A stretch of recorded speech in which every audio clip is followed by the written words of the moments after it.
In Alexander's small, dimly lit bedroom, ordinariness reigned.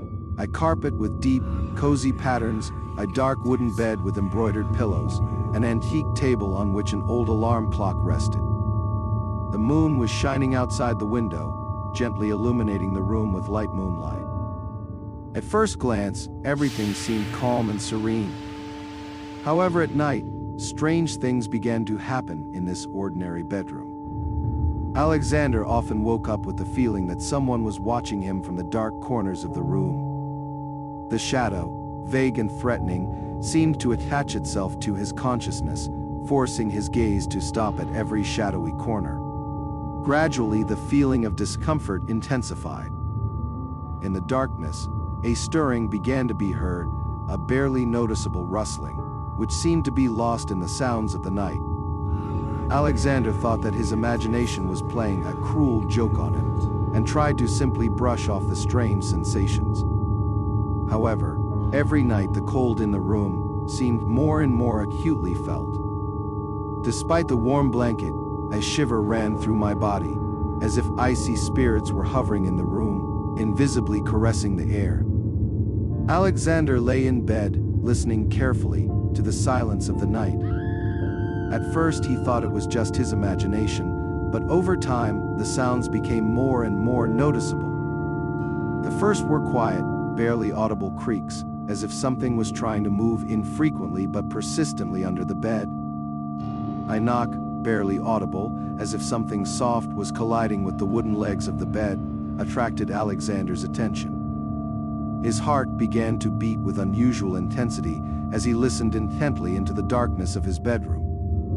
Suddenly, as if something had crept under the bed, a quiet, hoarse whisper passed through, which made Alexander's skin goosebumps. The words were unintelligible, as if the ghosts of the past were uttering them, trying to convey some ominous message to him.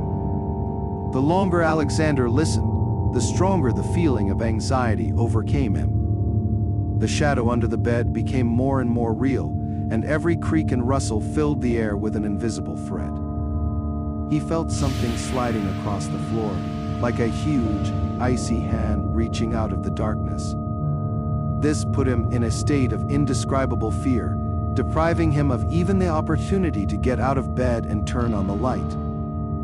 Now Alexander could no longer consider everything just a figment of his imagination. Something dead and cold was awakening from the dark depths of his room, and he felt that something was hiding in this darkness of the night that intended to meet him in his own nightmares.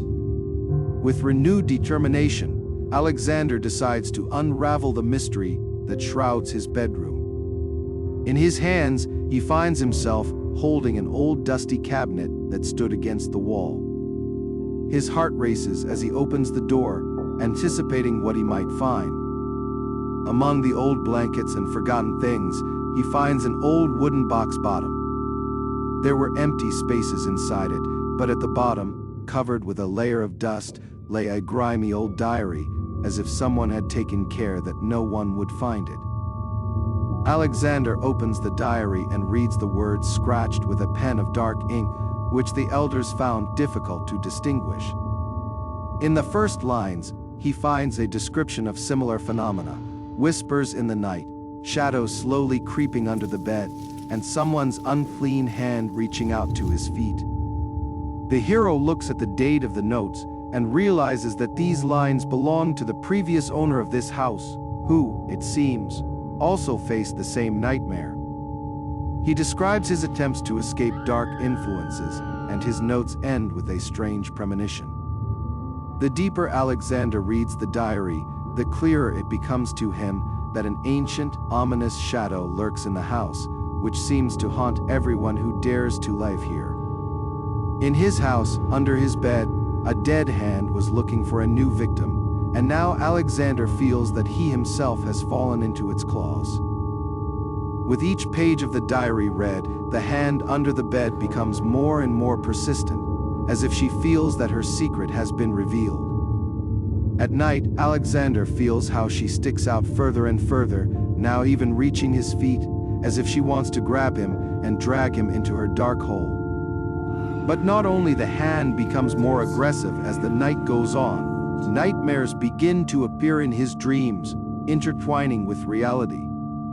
The shadows he read about in his diary begin to haunt him during the daytime. They slide along the walls, slowly approaching, and the hoarse whisper becomes audible even in a waking state. The hero tries to resist the nightmares by closing his eyes, hiding under the blanket, but the shadows penetrate every corner of his consciousness.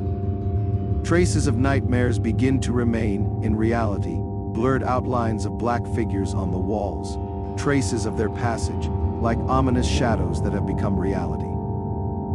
Despair grips Alexander as he tries to cope with a persistent hand poking out threateningly from the dark space under the bed.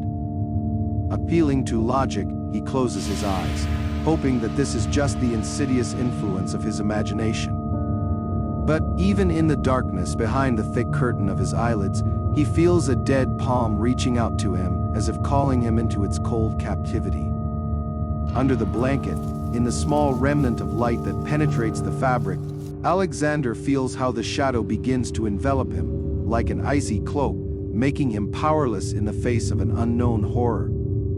The hero tries to restrain his trembling, but with each breath he feels the hand becoming more and more real, as if invisible fingers are penetrating his essence.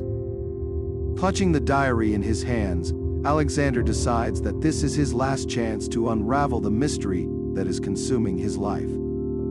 His heart is beating so fast that he can feel it in his ears as he settles into his chair, curled up as if waiting for a blow. With pale fingers, he turns the pages, immersing himself in the records of the house's previous owner. His words become a light in the darkness, a step-by-step map through the endless corridors of a nightmare. The hero reads about fears, about attempts to escape this dead hand, about the curse that everyone who sets foot in this house carries with them. In the records, he finds strange rituals that he didn't even know about. With ancient words and sacrifices, the previous owner tried to restrain the dead hand, moving it away from him. Alexander realizes that he is the heir to this cursed fate, and that the diary warns him that the hand does not go far. With a sudden insight, the hero begins to repeat the ancient spells that he learned about from the diary. With every word spoken, he feels the air fill with tension, and his hand, as if sensing danger, begins to slowly retreat. The hero breathed a sigh of relief, feeling the tension in the room begin to relax.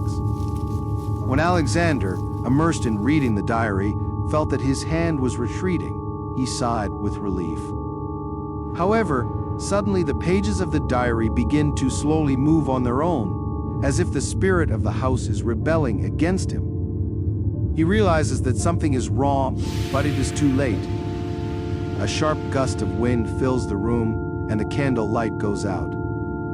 With the diary in hand, Alexander realizes that his attempt to use the notes as a means of defense has backfired on him. In the darkness, he hears an ominous laugh that seems not to belong to this world. The hand, which had previously retreated, now breaks out with renewed vigor. She becomes a shadow covering the entire room, and now not only extends under the bed, but also rises above the hero, as if trying to fall on him from a height. Alexander, deprived of light and immersed in complete darkness, feels a hand approaching uncontrollably. His scream fades into chaos created by sinister laughter and the noise of ancient words. The entries in the diary begin to disappear, as if dissolving into darkness, and Alexander realizes that the ancient spirit of the house has taken over. In the last moment, when his consciousness is consumed by darkness, Alexander realizes that the diary, it seems, was always a trap. He became part of this endless mystical network from which there is no turning back. The hand under the bed, now even more aggressive and indomitable, swallows him into its abyss, and his screams are muffled by the sinister chorus that accompanies his descent into the unknown. He realizes that the hand under the bed will not succumb to either the spells or the ancient rituals described in the diary. All his attempts at resistance seem pointless to him, and the fear that grips him becomes unbearable. The power of this dead hand exceeds all expectations. She pulls him deeper under the bed, like a black abyss swallowing his essence. Alexander feels a chill seep into his bones as he gradually and irreversibly loses contact with the world into which he was born. The darkness becomes thicker, surrounding him on all sides, and the hand, as if alive, slowly and inexorably pulls him into its gloomy world. His last cries and pleas are lost in the bottomless darkness, leaving only echoes of futile attempts at resistance. At this moment, Alexander realizes that his fate is sealed, and he becomes part of this terrible story, in which the dead hand under the bed is the lord of shadows and nightmares. Slowly, but inevitably, he disappears into the darkness, consumed by darkness, leaving only an aftertaste of horror and mystery in this gloomy room, where reality intertwines with nightmares, and victims become part of an ancient curse. With a dark whirlwind, Alexander disappears into the darkness under the bed, as if swallowed up by the living darkness that the hand carries with it. The room, devoid of his presence, returns to its normal surroundings as if nothing had happened. The candlelight once again illuminates the quiet corners of the room, and the furniture remains in its place, as if Alexander's story was just part of a nightmare. The shadow has awakened, and its appetite is unsatisfied. The hand is looking for a new victim to continue its cycle of nightmare.